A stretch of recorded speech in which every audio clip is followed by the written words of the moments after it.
St. Paul's Lutheran Church in Boca Raton got $593,000 under the U.S. government's payroll protection program. It just would have been a difficult time for us if we hadn't gotten those loans. Mary Beth Keenan is the church's director of administration. Her church's PPP money arrived in April, just as St. Paul's Church saw a drop in donations, while its affiliated school now had parents unable to pay monthly tuition.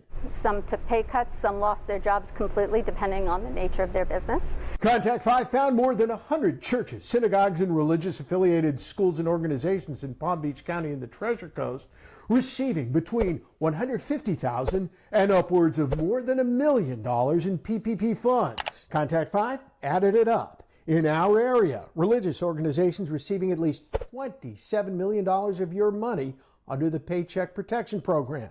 This from data released by the IRS.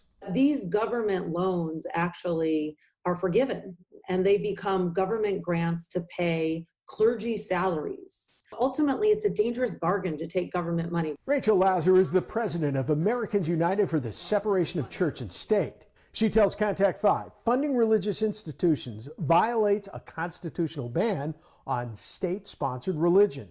Ultimately, what keeps religion alive is relying on its own members for funding and not relying on the government. Look at the people who are working here. Why don't they deserve to get help?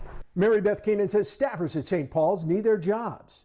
They pay bills and income taxes just like workers at stores and restaurants, helped by the PPP. It was a blessing to be able to apply for that and receive those funds.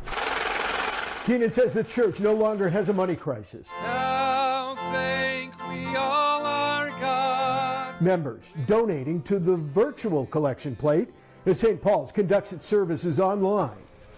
Teachers at the school preparing to open later this month. And because of the PPP funds, none of the 60 church employees were laid off. In Boca Raton, Dave Bowman, WPTV News Channel 5.